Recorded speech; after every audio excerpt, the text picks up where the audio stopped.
El Observatorio de RSC y Oxfam Intermón han presentado dos informes sobre el comportamiento de las empresas españolas del IBEX 35 en los paraísos fiscales y cómo abordan sus actividades. Según estas publicaciones, las filiales de empresas del IBEX 35 en paraísos fiscales han crecido un 10% en 2014.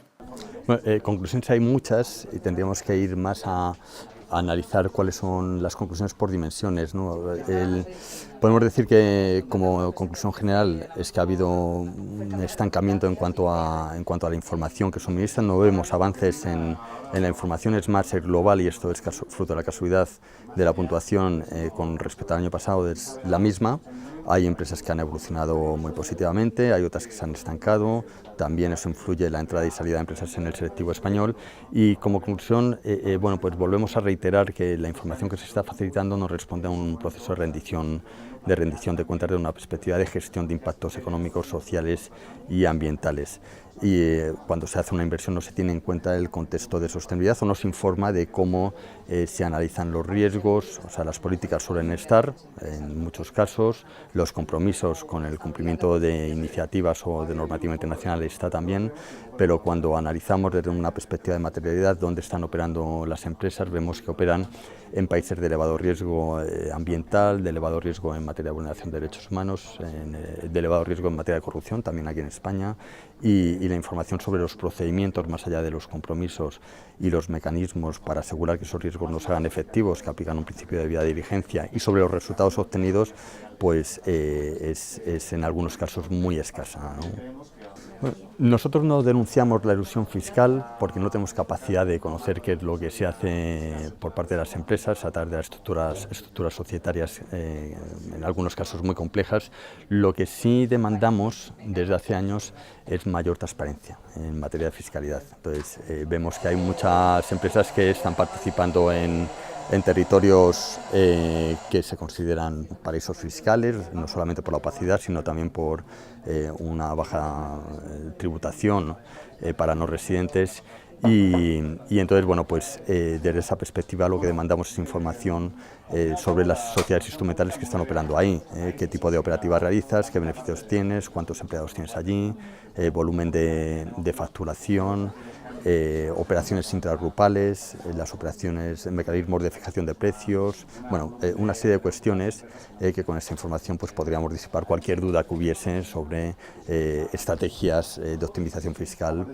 por parte de las empresas analizadas. Yo creo que cualquier iniciativa que obligue a mayor transparencia es positiva. Entonces, lo que se ha mostrado insuficiente son las medidas de gobierno corporativo en cuanto a nivel de cumplimiento, a nivel de supervisión y sanción en caso de no corresponderse con la realidad de la información facilitada en estos informes. Y es más, la propia Comisión y Parlamento Europeo lo señalan y la OCDE, que uno de los principales factores de la crisis es la falta de buen gobierno por parte de un conjunto de empresas, ¿no? Entonces, llevamos muchos años con normativa en materia de buen gobierno, pero hasta ahora la normativa no ha sido efectiva. Yo creo que hay que avanzar en cuanto a, por ejemplo, los mecanismos o los canales de denuncia. Los canales de denuncia al final lo que hacen es facilitar que bueno, pues una serie de gestores de la empresa pues, no tenga impunidad, porque puede cualquier empleado, cualquier parte interesada denunciar, pero para eso tiene que haber una garantía de confidencialidad, de anonimato, de efectividad en cuanto al buen fin o a la resolución de la denuncia. Entonces todo eso se demuestra que no ha estado en Pescanova, no ha estado en Abengoa, no ha estado en o por lo menos no han cumplido esa función, no ha estado en Volkswagen, es decir, en un fraude sistemático por parte de una organización, sea empresarial o de cualquier tipo. Hay una serie de personas que instrumentan ese fraude, pero hay muchos conocedores, porque eso no es imposible. No puedes truncar muchos motores si no es con pleno conocimiento de un conjunto amplio de personas, con lo cual, bueno, es fundamental que se incentive la utilización y que de este tipo de canales y que realmente sean efectivos. ¿En qué trabaja el observatorio para el próximo año? Bueno, pues este año, seguimos trabajando en materia de transparencia, tanto fiscal como desde un punto de vista de gestión de impactos sociales y ambientales. Estamos trabajando en la transposición de la directiva comunitaria en materia de información no financiera y bueno, pues esos son los principales cometidos que tenemos para este ejercicio. Seguimos con nuestros proyectos de sensibilización, programa de radio y otro tipo de actividades que vamos a seguir haciendo, también trabajando en marcos internacionales, pero con objetivos muy claros en cuanto a la consecución de resultados, ¿no? Bueno, creemos que ahora mismo todavía, aunque empieza a haber una cierta concienciación sobre realmente la contribución que realizan en materia de impuestos las empresas en los países en los que está, todavía lo ven desde un punto de vista como muy interno. Todavía en gran parte ven como que la tributación es un aspecto más técnico, más de negocio, que tienen que gestionar de tal forma que los beneficios que obtengan al fin y al cabo sean los máximos posibles, ¿no? Entonces, hasta ahora, digamos, lo que ha llevado a las empresas a mejorar un poco en algunos aspectos tributarios es digamos, el miedo a que su reputación quede un poco empañada o que tenga una exposición, digamos, mediática sobre algún tipo de escándalo o algún tipo de información, digamos, negativa sobre ellos, ¿no? Entonces, yo creo que todavía queda bastante camino para que puedan integrar o puedan reconocer qué porción de la factura fiscal que tienen que pagar representa sobre el total sobre, digamos, el total de contribución que puede haber en un Estado, ¿no? Entonces, aunque entienden que realmente el tema de fiscalidad impacta en las sociedades en las que están, les falta hacer, digamos, un enfoque más integral en el cual vean que es una parte fundamental y que las empresas realmente les corresponde, dentro de su discurso de creación de riqueza en las sociedades en las que operan, los impuestos tienen que ser, no maximizarlos, porque eso es lo que nunca estamos diciendo, pero sí por lo menos que sea una parte justa, una parte proporcional al volumen de negocio que manejan los países en los que están. Ahora mismo estamos muy enfocados en temas de fiscalidad, sobre todo en la lucha contra los paraísos fiscales, porque creemos que dentro del discurso, dentro de las diferentes disfuncionalidades que hay en el sistema internacional tributario, los paraísos fiscales es un elemento distorsionador muy grave, ¿no? La fiscalidad tiene que ser una herramienta,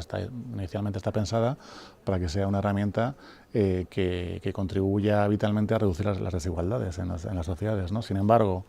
con los paraísos fiscales como principal actor, ahora mismo en gran parte de la fiscalidad está sirviendo para lo contrario, para aumentar las desigualdades, porque vemos que en lugar de pagar más que más tiene, como son los principios de progresividad, que en todos los países está reconocido, digamos que más tiene, que son grandes empresas y grandes fortunas, está pagando menos que el total que el contribuyente, digamos, medio, ¿no? Aquí sirve el dato que dábamos, que el 85% de los impuestos que se pagan en España proviene de las familias, sobre todo a través del impuesto sobre la renta, del IVA y impuestos especiales, ¿no? Y en cambio las grandes empresas, aquellas que mueven grandes volúmenes de negocio y obtienen grandes beneficios, solamente aportan el 4% de ingresos totales, ¿no? Entonces,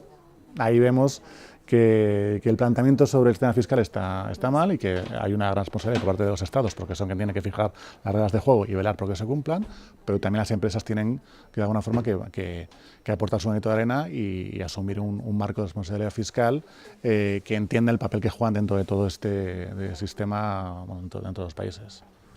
Sí, hemos visto avances, claramente. En los 2 últimos años, hace 2 años, una empresa no hablaba externamente de impuestos, es algo que ni se planteaba realmente, ¿no? Y lo que sí que estamos viendo que, sobre todo, fruto de los cambios legislativos, empieza a haber cambios, ¿no? Empieza a haber realmente más reporte de información, más transparencia y todo, ¿no? De hecho, ha habido algunas empresas que también han ido un poco más allá, ¿no? Que además de cumplir con la norma, cumplir con los avances legislativos que ha habido, empiezan a ser más transparentes sobre, por ejemplo, cómo se toman las decisiones internamente sobre temas fiscales, de tal forma que el público en general lo pueda ver, ¿no? Que eso realmente no es requerido como tal, ¿no? Entonces empieza a haber un cambio de concepción en ese sentido, ¿no? En todo caso, vemos que todavía es desde un punto de vista de cómo afecta la reputación de la empresa los aspectos fiscales, y todavía falta de integrarlo dentro de un marco estructurado sobre responsabilidad fiscal, ¿no? Que sea realmente un compromiso como más genuino que parte de las propias empresas.